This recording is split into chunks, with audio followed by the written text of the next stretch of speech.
Assalamualaikum warahmatullahi wabarakatuh. Alhamdulillahi rabbil alamin. Wa bihi nasta'in ala umurid dunya waddin wa la udwana illa 'alal zalimin. Wassalatu wassalamu ala asyrafil anbiya'i wal mursalin wa ala alihi wa sahbihi ajma'in. Subhanaka la 'ilma lana illa ma 'allamtana innaka antal alimul hakim.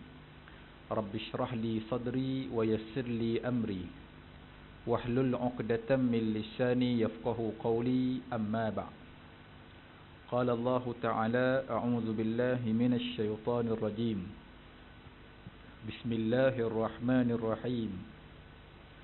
Inna Allah la yastahyi an yadriba mathalan ma ba'udatan fama fawqaha fa amma alladhina amanu faya'lamuna annahu al-haqqu min rabbihim wa amma alladhina kafaru fayaquluna madha arada Allah bihadha mathala yudillu bihi katsiran wa yahdi bihi katsiran وَمَا يُضِلُّ بِهِ إِلَّا الْفَاسِقِينَ.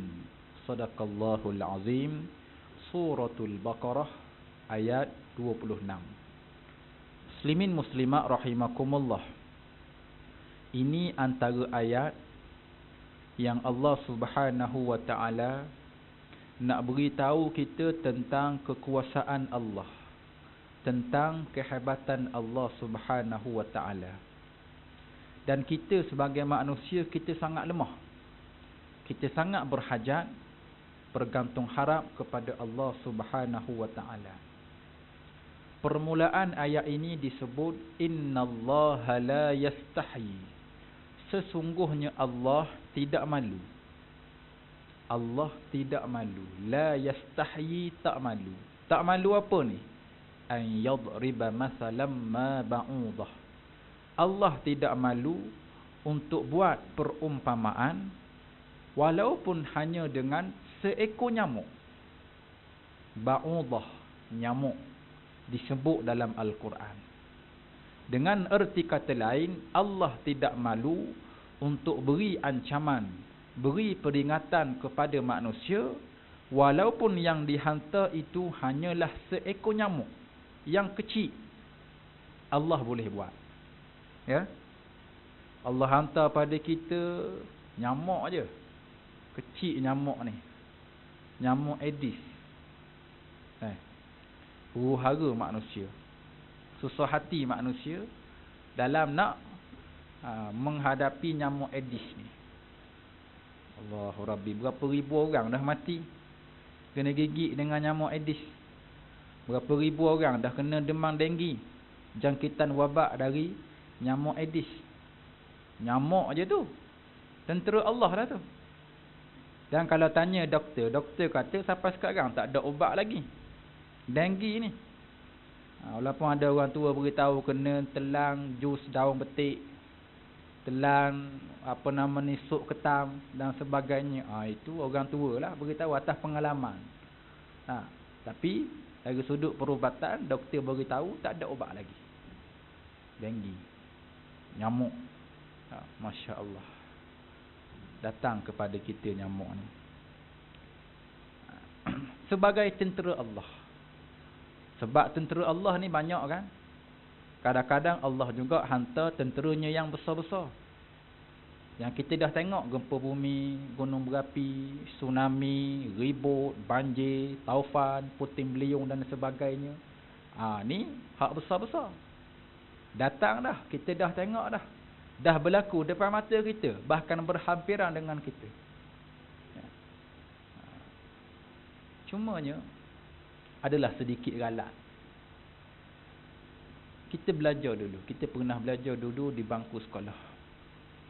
Cikgu beritahu kita dalam subjek geografi. Geografi itu zaman saya lah. Kalau zaman veteran sikit dipanggil ilmu alam. Ilmu alam. Cikgu beritahu Malaysia ni merupakan negara yang berada di atas garisan khatulistiwa. Jadi Malaysia aman. Malaysia bebas dari sebarang bencana. Malaysia tak ada gempa bumi, tak ada gunung berapi, tak ada puting beliung, tak ada lah. Nah, dulu kita belajar gitu. Agak-agak teori ni kena tak lagi dengan situasi yang berlaku pada hari ini. Kita rasa berlaku dah. Ya, gempa bumi kita rasa. Gegaran yang berlaku di Sumatera, kita di Semenanjung rasa gegaran. Kan? Tsunami mari dah tsunami.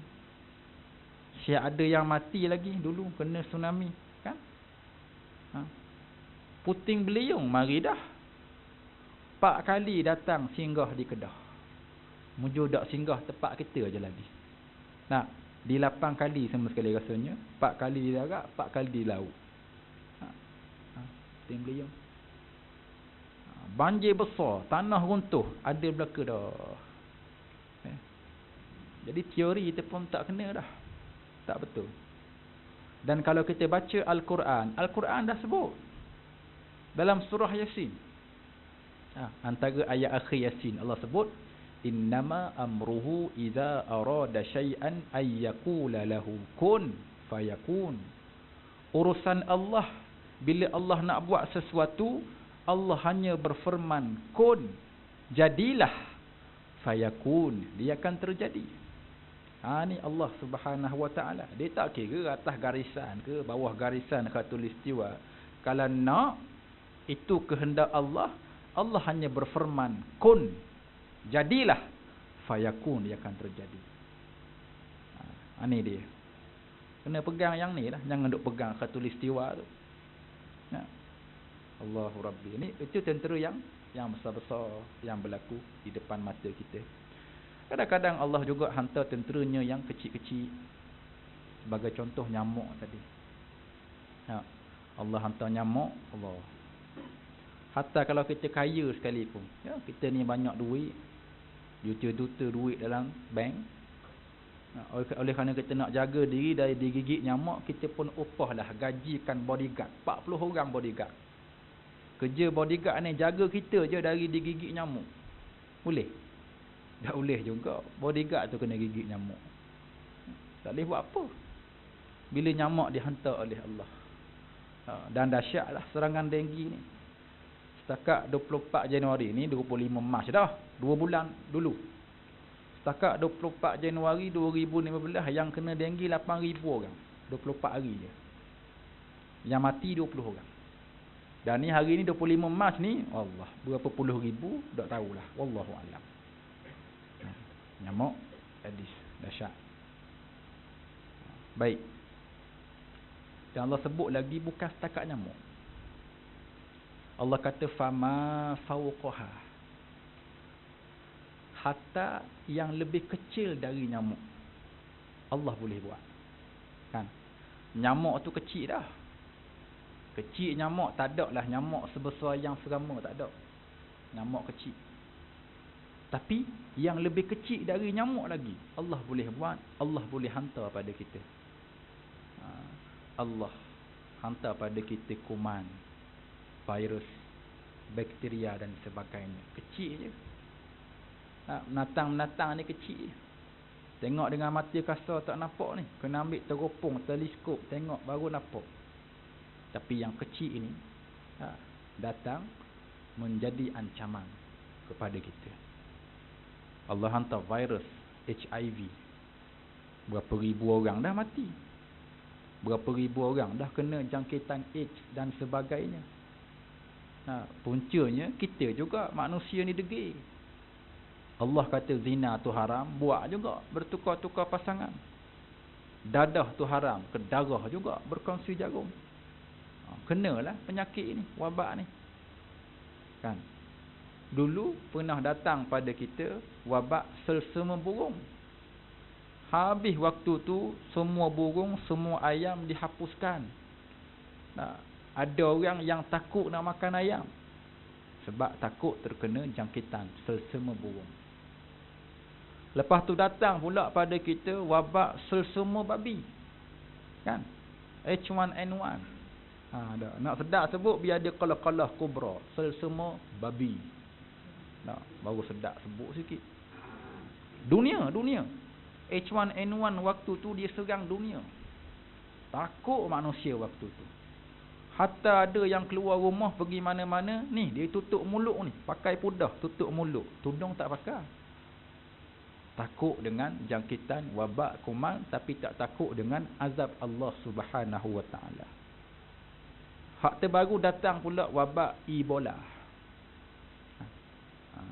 Kena sebahagian besar negara-negara Afrika.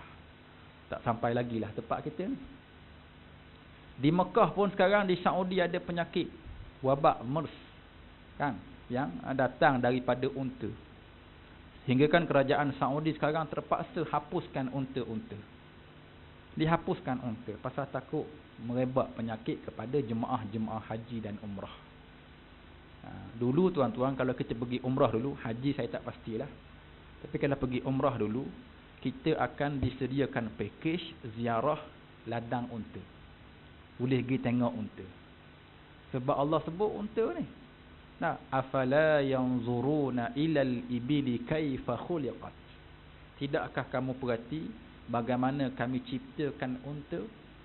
Allah suruh tengok kejadian unta. Perhati kejadian unta ni. Hebat. Ini antara makhluk ajaib ciptaan Allah. Ya, unta bila diberi makan, diberi minum, lepas tu dia berjalan di tengah padang pasir 40 hari sesak. Tak jumpa, jalan balik tanpa makan dan minum, unta masih boleh hidup. Ini hebat kenderaan yang Allah reka. Mana ada hari ni kereta isi hari ni 40 hari pula isi. Tak ada minyak gitu. Oh sedap kalau jumpa kenderaan begitu. Ni hebat. Jadi dulu bila kita pergi umrah dulu, kita ada pakej ziarah ladang unta. Boleh tengok unta dengan lebih dekat, paling tidak boleh bergambar dengan unta. Dia dengan unta sama handsome. Lepas tu pula, kalau kena gaya boleh rasa minum susu unta fresh. Tokai unta perah susu tu fresh. Tak dalam botol lagu ni jual. Satu botol harga RM10. Dia jual. Boleh minum. Susu unta sedap. Dia tak macam susu kambing. Susu kambing ni ramai tak boleh minum sebab bau dia kuat, hamis. Susu unta tak ada bau. Tak ada bau langsung, rasanya lemak manis. Macam kita minum susu tepung Nespresso. Tak bancuh susu tepung tu minum. Sedap rasa susu unta. Bahkan tokai unta bukan setakat jual susu. Ada yang jual kencing unta. Kencing unta pun dia jual. Letak dalam botol lagu ni. Kita duk ingat ke ITO. Rupa-rupanya kencing unta. Jemaah pun tanya, ustaz, ni air apa ni? Kita jawablah, inilah kencing unta. Nak buat apa ni ustaz? Untuk tujuan perubatan. Luar ke dalam? Dua-dua. Lagi terkejut jemaah. Biar betul ustaz. Kencing unta boleh minum ke? Boleh. Kencing unta boleh minum. Sesak ustaz ni. Dia kata ustaz sesak. Sesak lagu mananya? Ada hadis. Kan? Ada hadis yang menceritakan tentang kencing unta ni. Hadis sahih. Bukan reka-reka hadis. Ni bukan hadis roti jala ni. Tahu hadis roti jala? Harga cari sendirilah. Hadis kencing unta ni hadis sahih. Satu hari kabilah Bani Urainah datang ke Madinah. Siapa-siapa hak pernah pergi haji, hak pernah pergi umrah, bila dia masuk Madinah, dia tahulah bagaimana cuaca di Madinah. Cuaca Madinah cuaca kering, cuaca perik. Bibir kita ni merekah, kena pakai pelembab. Di Mekah okey, di Madinah ya. Lepas tu yang batuk, yang demam, yang sesama, ada yang berdarah hidung bila tinggal di Madinah. Bani Urainah pun samalah. Mereka datang, ramai yang sakit, ramai yang demam.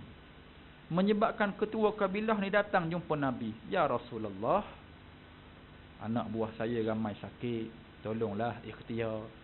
Nak buat lagu mana ni? Rasulullah pun beritahu beginilah. Tak, di hujung sana ada tempat orang jaga unta. Kamu pergi, kemudian kamu minum susu dan kencing unta. Ini Nabi sebut hadis. Nabi kata minum susu dan minum kencing unta. Minum. Bani Urainah pun pergi, mereka ikut apa yang Nabi pesan, minum susu serta minum kencing unta. Dengan izin Allah sembuh penyakit. Sembuh. Jadi sihat. Berdasarkan hadis ini, ada sebahagian ulama berpendapat, antaranya almarhum Asy-Syaikh Said Sabiq dalam kitabnya Fiqhus Sunnah. Fiqhus Sunnah ni, fiqh sunnah ni dah ada terjemahan bahasa Melayu, boleh cari. Fiqh Sunnah. Ya. Said Sabiq mengatakan kencing unta tak najis dan boleh diminum. Berpandukan hadis tadi, hadis Bani Urainah. Tak najis, boleh diminum. Dah ustaz pernah minum tak lagi? Setakat ni tak terliur lagi. Ya? Beritahu hukum bolehlah, selera tu bab lain pula. Ya? Dan ada juga sebahagian ulama berpendapat kencing unta najis. Jadi khilaf di kalangan ulama fiqh. Yang kata tak najis, ada hadis tadi. Yang kata najis, hadis tu juga. Mereka beralasan hadis tu hanya khusus untuk Bani Urainah saja, bukan umum untuk semua. Khilafnya di situ sahaja. Khusus, hadis tu khusus, bukan untuk semua. Ini khilaf di kalangan ulama fiqh. Kan ada satu kisah kan, jemaah kita lah yang pergi umrah. Bila kita pergi umrah, kita akan disediakan seorang mutawif. Tahu mutawif? Pembimbing umrah ni. Di satu pagi tu, pakat naik bah belaka. 40 orang ni naik bah, nak pergi ziarah ladang unta. Mutawif pun duduk kat depan tu, dia ambil mikrofon bah tu, dia bercakap, tuan-tuan, para tetamu Allah, kita sekarang dalam perjalanan untuk ziarah ladang unta ni, nak tengok unta. Lalu Ustaz Mutawih ni, dia bacalah ayat Quran, baca hadis yang menceritakan tentang unta. Beritahu kelebihan unta, khasiat unta, manfaat unta. Susu unta. Saya pernah sebut dulu, susu unta ni pernah menyembuhkan penyakit Nabi Yaqub. Nabi Yaqub pernah kena penyakit irqan nasa. Penyakit lebih kurang penyakit bisul. Nabi Yaqub minum susu unta, sembuh penyakit dia. Lalu susu untanya hatta kencing unta boleh diminum, berpandukan hadis tadi. Jadi ustaz ni pun cerita satu-satu kebaikan, khasiat, manfaat unta. Jemaah ni dalam bah 40 orang dengar. Adalah seorang pak cik tu, dia semangat dengar. Baru dia tahu, rupa-rupanya kecil unta boleh minum ya. Dan dia belajar dulu di Malaysia, ilmu ni bila belajar mesti amal. Ilmu belajar kena amal. Bila bah parking, dia turun bah, pergi dekat kawasan ladang, dia ambil sebotol kecil unta, dia minum. Gok. Arak sebelah kata haji, la, haji, jangan. Dia tak peduli, gok separuh botol. Barulah harap tu kata, haji, itu bukan kecil unta, itu kecil aku. Allahu Rabbi. Ya. Biru muka, demam. Ya. Tu tak berani minum kecil unta tu. Kecil unta mungkin ada khasiat dia. Arak tu tak boleh percaya. Ngelak arak ni, tak cukup kecil unta, kecil dia tambah topak sekali. Jangan main-main dengan arak. Jadi dak ayah minum kecil unta, minum susu sudah. Ya. Cuma nak beritahunya sekarang tak ada dah ni unta ni. Unta tak ada, dihapuskan kebanyakannya. Jadi hari ni orang pergi umrah tak ada dah package ziarah ladang unta. Saya pergi 2013 ada lagi. Pergi 2014, tak tahun lepas tak ada dah. Tak ada. Pasal penyakit ni lah, wabak yang datang daripada unta. Kena hapuskan unta. Nak tengok unta pun boleh tengok unta liar je. Naik bah tu tengok dekat padang pasir jauh gitu je. Tak boleh tengok dekat. Ini penyakit-penyakit, wabak-wabak, kuman, Allah hantar sebagai musibah, sebagai ujian untuk kita. Menjadi tentera Allah mereka. Dan kadang-kadang kita tak mampu nak hadapi pun. Tak mampu nak lawan. Allah hantar wabak, ubat tak ada. Hantar penyakit, tak. Pening kepala doktor nak mikir ubat. Bukan setakat nak mikir ubat, nak cari punca penyakit tak jumpa. Mari mana penyakit ni? Tak. Kadang-kadang doktor pun pening. Nah, hebatnya Allah Subhanahu Wa Taala. Bila Allah cerita tentang penyakit, tentang wabak, tentang musibah, tentang bala, Allah beritahu pula pada kita tentang sikap manusia. Apa sikap ataupun reaksi manusia ni bila diuji ataupun bila kena musibah? Apa sikap mereka? Pertamanya Allah sebut golongan yang beriman. Fa ammal ladzina amanu faya'lamuna annahu al-haqqu mir rabbihim. Orang yang beriman bila diuji, ditimpa musibah, mereka tahu itu merupakan hak Allah. Itu merupakan kehendak Allah. Orang beriman, dia sabar. Dia redha, yakin dengan qada, qadar, baik, buruk, semuanya dari Allah Subhanahu Wa Taala. Ini sifat orang beriman. Ya. Antara sifat orang beriman, Allah sebut dalam Quran, alladzina idza asabathum musibah qalu inna lillahi wa inna ilaihi raji'un. Orang beriman apabila ditimpa musibah, mereka melafazkan ucapan sesungguhnya kita dari Allah dan kepada Allah kita akan kembali. Ini ucapan dia. Ucapan ni bukan untuk orang mati je. Silap orang Melayu hanya menggunakan ucapan ni pada kematian saja. Silap. Mati itu musibah. Tapi bukan mati je musibah. Musibah lain banyak lagi. Sakit, kemalangan, kebakaran, banjir, itu semua musibah. Ya.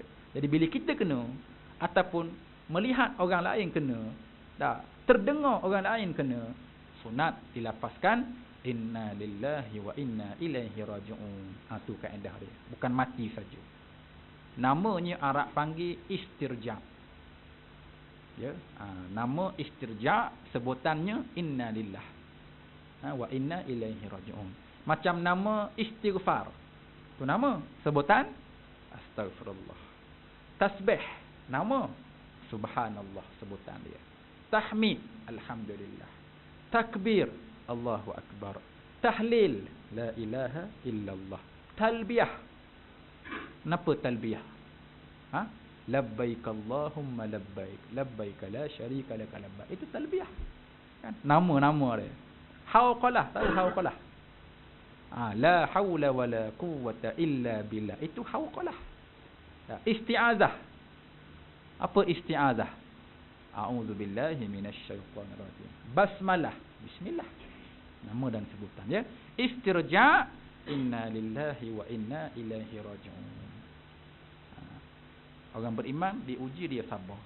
Dia redha dengan ujian dia. Ya. Sabar ni ada 3 kan? Ibnu Qayyim sebut ada 3 sabar. Yang pertama, sabar dalam melakukan ketaatan. Sabar. Sabar buat perkara taat, perkara ibadat ni kena sabar. Contoh macam semayang. Semayang ni tiap-tiap hari kan? Bermula usia balik kita dulu umur 15 sampai sekarang umur 50, semayang tiap-tiap hari. Kalau orang lelaki tak ada cuti semayang. Orang puan dia ada cuti dia. Uzur dan sebagainya. Orang lelaki tak ada cuti. Tiap-tiap hari kena semayang. Demam, sakit ke apa, wajib semayang. Tak boleh diri, duduk, baring dan sebagainya. Kena semayang. Kok-kok lah mari nitah lah kepala. Tak boleh ke semayang nak minta MC sehari? Cuti kan? Tak cuti semayang. Sehari, 2 hari, 3 hari. Tak boleh. Semayang tiap-tiap hari. 5 kali sehari pula tu. Dan kalau boleh kena berjemaah. Jadi kita sabar. Sabar dalam melakukan ketaatan. Sabar. Kalau rasa nak ringkas semayang, boleh. Ringkas semayang boleh. Pergi musafir. Bila kita musafir, ada kelonggaran diberikan. Boleh jamak qasar. Kita jamak, himpunkan solat. Qasar, pendekkan solat. Yang 4 jadi 2. Nak pendekkan solat, musafir. Tak mau solat terus, mukafir. Mudah je, sipir dia. Ya. Jadi sabar dalam melakukan ketaatan. Yang kedua, sabar dalam meninggalkan maksiat. Sabar. Tengok orang buat dosa maksiat, kadang-kadang rasa seronok juga. Ya. Tengok orang, oh seronok dia makan duit haram, tipu duit orang, makan riba, rasuah. Banyak duit dia. Seronok tengok. Seronok juga dah duit banyak. Tapi duit tipu buat apa? Sabar dalam melakukan maksiat. Enjoy ni, oh seronok dengan dunia. Sabar. Yang ketiga, sabar ketika diuji ataupun ketika ditimpa musibah. Ini 3 sabar yang disebut oleh Ibnul Qayyim Al-Jauzi. Yang penting kita sabar. Orang beriman sifatnya diuji, dia sabar. Adapun golongan yang kedua yang kufur. Wa ammal ladzina kafaru fayaquluna madza aradallahu bihadza masala. Adapun orang yang kafaru, kufur, kita panggil kafir. Kafir itu juga bahasa Arab yang dah dimelayukan. Nah, apa bahasa? Ingkar. Senang-senang engkar lah. Ya. Jadi orang yang engkar, yang kufur. Kufur ada 2. Yang pertama kufur akidah. Orang syirik lah. Yang menyembah selain Allah. Syirik itu kufur akidah. Yang kedua kufur nikmat. Kufur nikmat ni kadang-kadang kita pun kufur nikmat. Allah beri pada kita macam-macam nikmat. Nikmat sihat, nikmat rezeki, nikmat keluarga, nikmat agama. Macam-macam nikmat kita dapat. Tapi masih buat dosa. Masih nak meninggalkan suruhan Allah. Masih melakukan maksiat. Kufur juga. Kufur nikmat. Nah, berdosa tapi tak sampai tahap batal iman. Tak sampai. Nah, berdosa tetap berdosa. Jadi orang yang kufur, kafaru, kufur, baik kufur akidah, baik kufur nikmat. Bila mereka diuji, bila mereka ditimpa musibah, apa sikap mereka, reaksi mereka? Fayaquluna madza aradallahu bihadza masala. Mereka akan berkata, apa yang Allah nak dengan ujian ni? Apa yang Allah nak dengan musibah ni? Dia protes Allah. Dia tak puas hati. Kenapa aku je kena? Kenapa orang lain tak kena? Allah tak adil. Allah zalim. Tengok ayat dia. Yang lebih teruk, dia maki Allah. Dia kutuk Allah. Sekarang ada orang kutuk Allah dalam Facebook dia.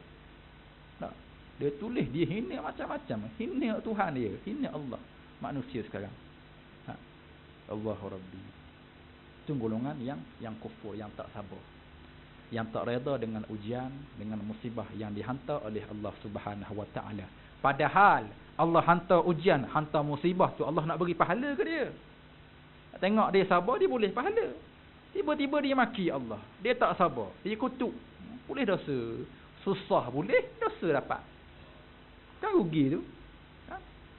Orang biar susah dapat, tak digantikan dengan pahala, baru ada tak win-win situation. Betul ke tak tu? Allah beri musibah, Allah nak beri pahala sebenarnya pada kita.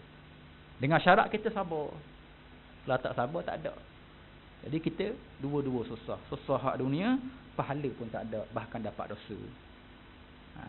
Dia ada 2 kumpulan. Pertama yang beriman, dia sabar dengan ujian. Kedua yang kufur, dia tak sabar.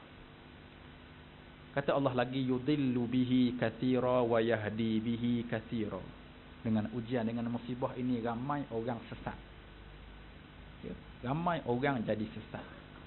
Hak pertamanya tadilah, bila diuji, ditimpa musibah, dia maki Allah, dia kutuk Allah, sesat. Ya. Lepas tu pula kita ambil contoh musibah banjir baru ni di pantai timur, khasnya di Kelantan lah. Mangsa-mangsa banjir ni yang dipindahkan ke pusat penempatan banjir, bila kita perhati, bila kita tinjau, rupa-rupanya ramai tak solat. Allahu Rabbi, tak solat.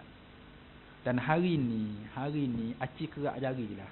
Acik kerak jari, majoriti orang Islam tak solat. Majoriti. Ramai tak solat hari ni.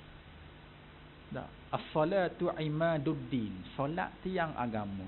Bila dia tak solat, faqad hadamaddin. Dia dah meruntuhkan agama dia. Jadi hari ni dah ramai orang yang meruntuhkan agama.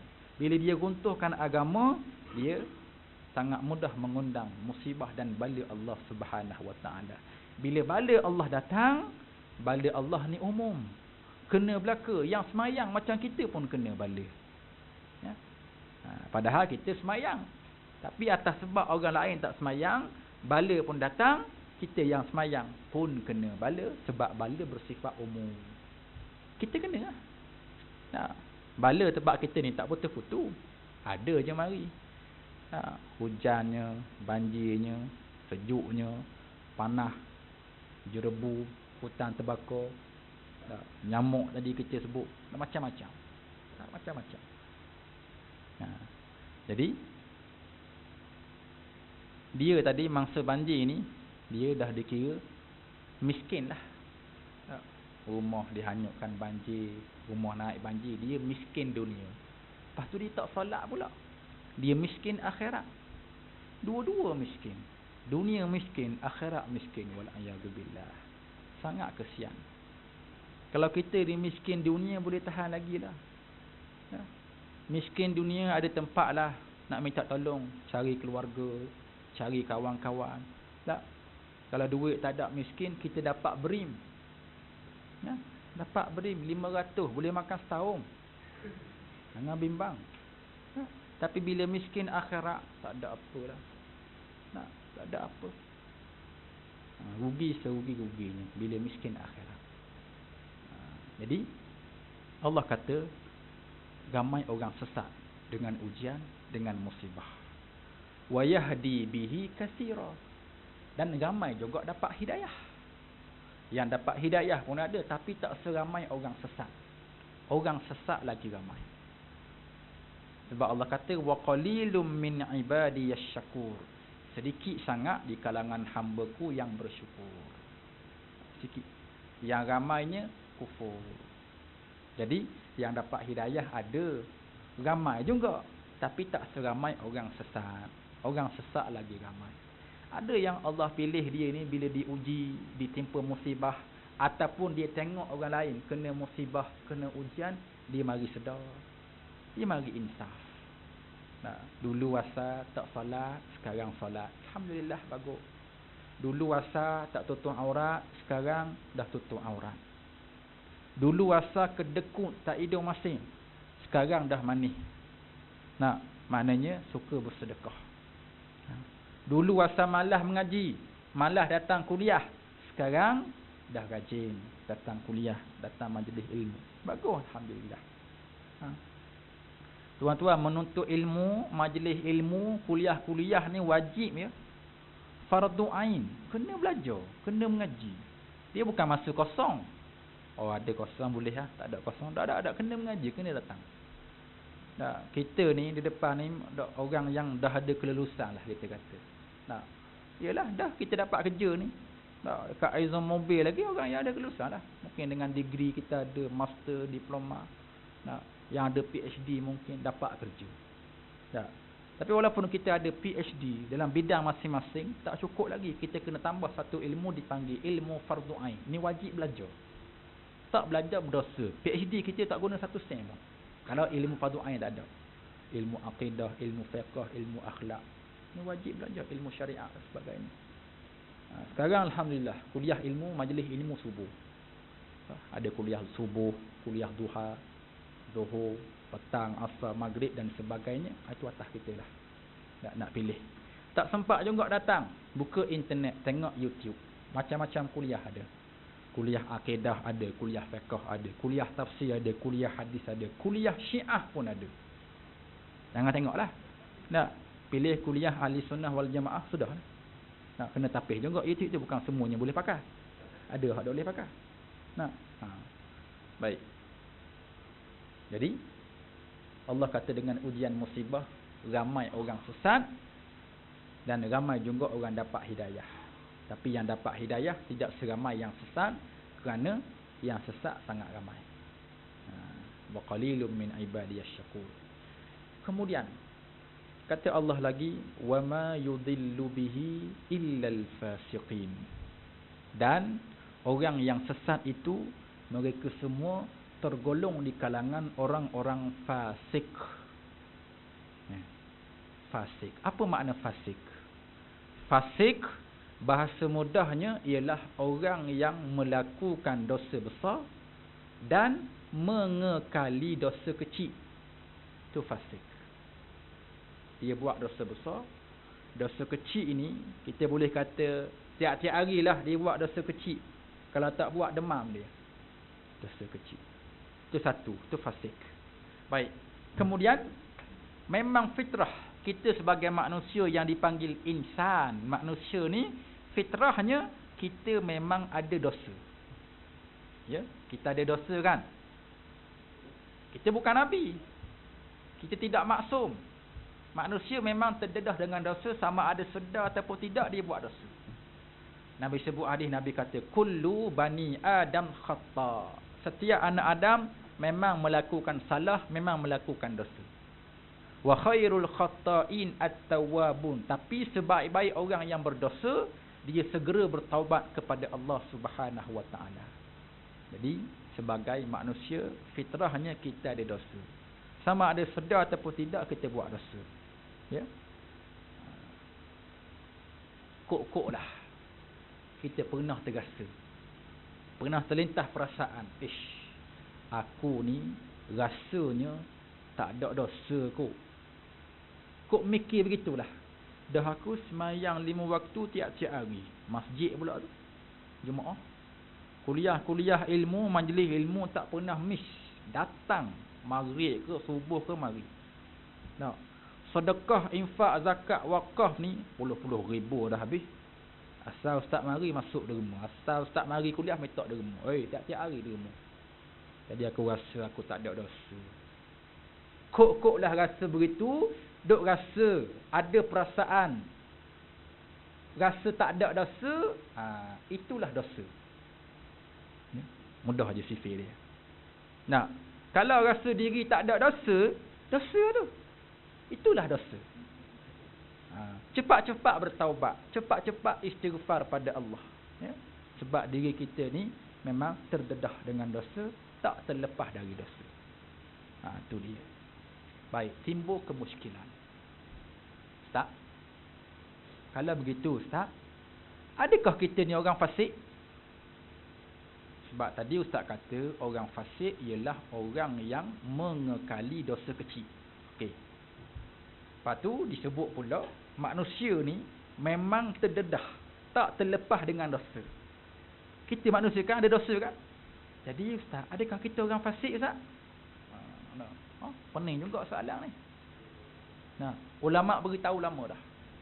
Ulama ajar kita biar ada beza.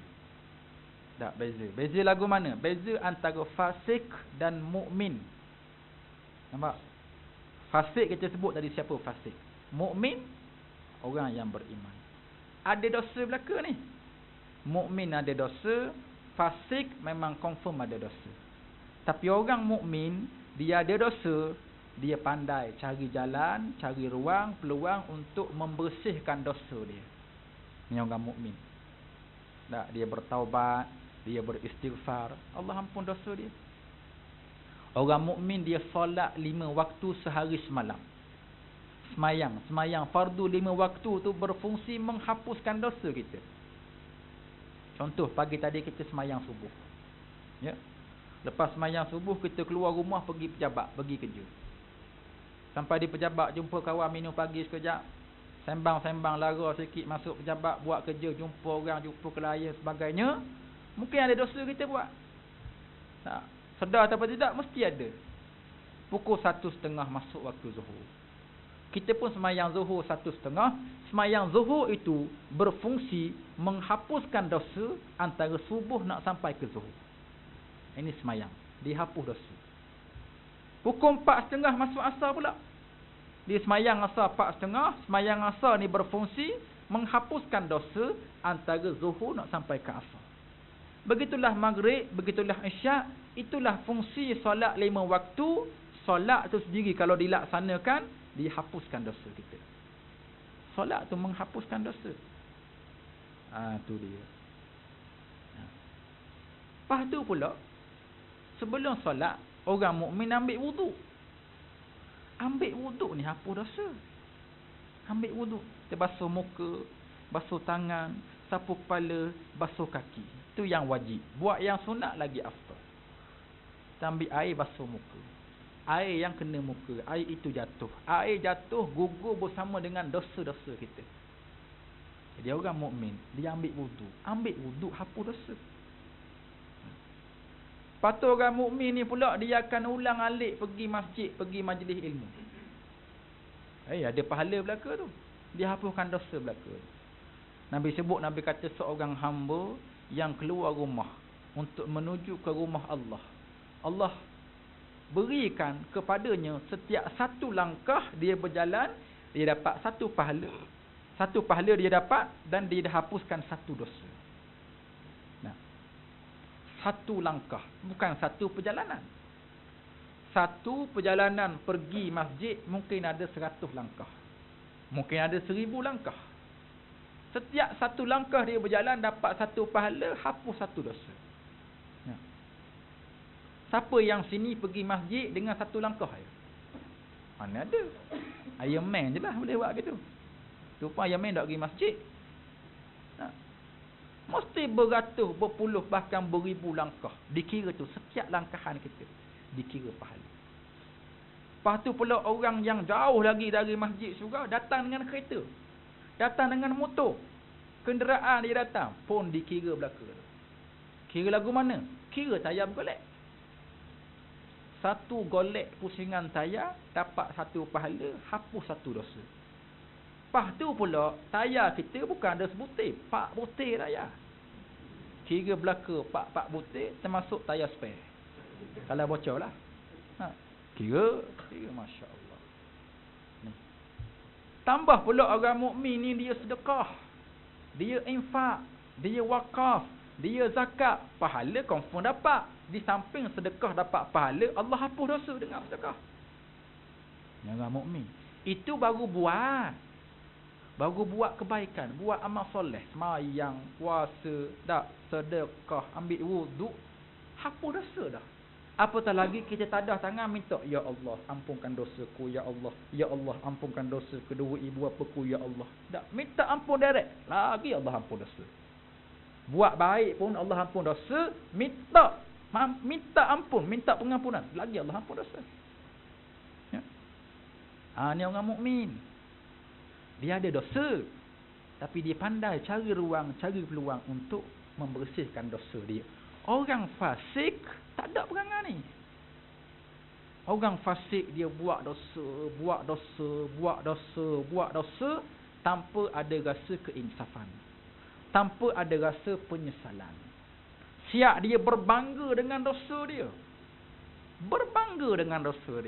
Dan kalau ada orang tegur, dia marah pula orang yang tegur tu. Ni orang fasik. Sebab tu beza antara mukmin dan fasik, dia ada beza. Kita mukmin ada dosa, bukan kata tak ada dosa, ada, tapi kita pandai cari jalan untuk membersihkan dosa. Sebab tu antara rahmat Allah, sayang Allah pada hamba-Nya, nama Allah disebut antaranya As-Sattar. Ya, As-Sattar. Sattar, ta tu dengan sabdu. Sattar. Kalau tak ada sabdu, sata, itu makanan orang Terengganu. Sata dan juga otok-otok. Kalau pergi Terengganu, carilah makanan ni. Sedap. Otok-otok KL tak sedap. Tak, dia lahir dengan otok-otok Terengganu. Tak, sata pun cari. Bubuh sabdu, Sattar. As-Sattar, itu nama Allah. Nah, Allah yang menutup aib.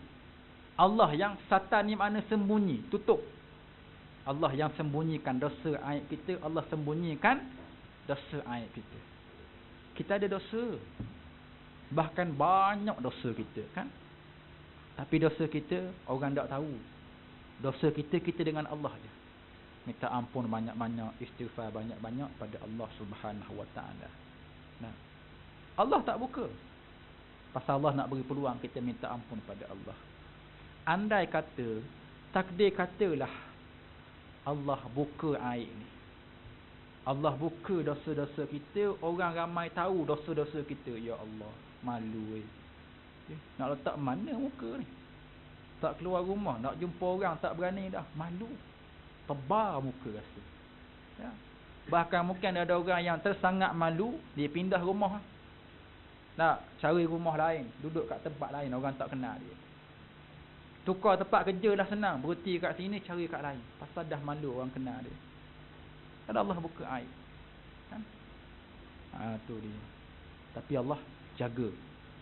Sebab Allah nak beri peluang kita minta ampun pada Allah Subhanahu Wa Taala. Tu dia. Ataupun kalau Allah buat mudah sudahlah. Kalau Allah buat dosa ni berbau, susah dah kita.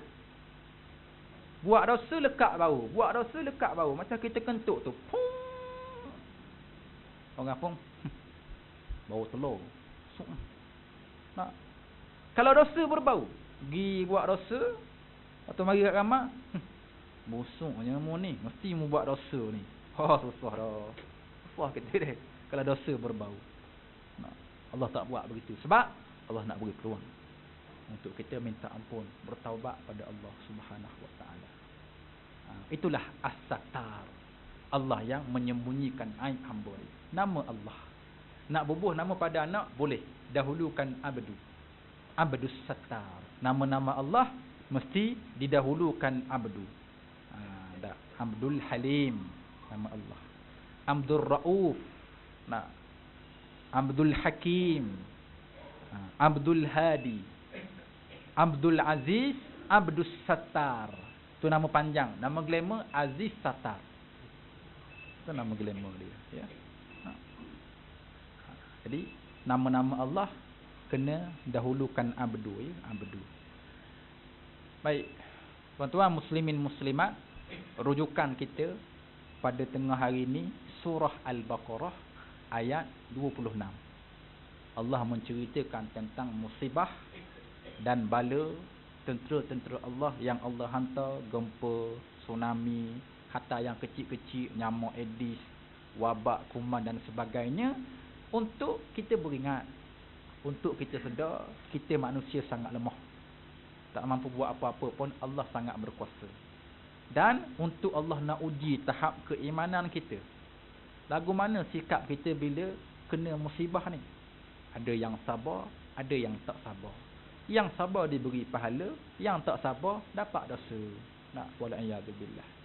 Jadi mudah-mudahan setiap ujian, setiap musibah yang terkena kepada kita, kita sabar. Kerana pada sabar itulah terdapatnya pahala di sisi Allah Subhanahu Wa Taala. Amin ya rabbal alamin. Wallahu alam. Cukup setakat tu tazkirah pada tengah hari ini. Mudah-mudahan beri kebaikan dan manfaat kepada kita insya-Allah. Tuan-tuan muslimi muslimat, ada hajat sikit. Ya. Saya cari dana sekarang untuk satu madrasah. Namanya Madrasah Darul Ansar di Hulu Terengganu. Madrasah ni sebabnya baru-baru ni bulan Disember dia kena banjir. Madrasah ni dengan Tasik Kenyai 5 km je. Ini Tasik Kenyai lah. Hulu Terengganu tu ada Tasik Kenyai kan. Ni madrasah 5 km. Jadi bila berlaku hujan lebat yang banjir teruk tu, 3 hari berturut-turut hujan tak berhenti, air tasik melimpah menyebabkan kawasan madrasah ni naik air banjir sampai paras dada. Tak pernah berlaku lagi. Dulu biasanya banjir tak sampai lutut pun air dia. Tapi baru-baru ni sangat teruk dada. Menyebabkan banyak peralatan dan kawasan madrasah ni rosak. Kelas, kursi meja banyak yang rosak. Lepas tu pula perpustakaan, kitab, buku-buku rujukan Al-Quran. Al-Quran banyak yang rosak. Ya. Paling teruk surau. Surau ni tempat budak-budak semayang, kapet total loss. Tak ada apa. Seluk tebal tu. Buang saja kapet. Ya. PA system rosak. Tak boleh pakai. Masuk air. Di luar tu pihak madrasah sebelum tu ada order atap. Atap yang nak pasang pada tingkat 2 lah. Order dengan hardware 20,000 hutang. Panggil tukang pasang, tukang kata ustaz tak boleh pasang lagi ni, hujan lebat. Tunggu lepas hujan kami datang pasang. Okey, tak apa. Bila mari hujan 3 hari tu lebat, naik air banjir menghanyutkan atap, hilang tak ada sekeping atap. Hilang. Kena order balik 20,000, 40,000 hutang. Dah sekali ganda. Jadi anggaran kasarnya kerugian madrasah ni lebih kurang 80,000 lebih.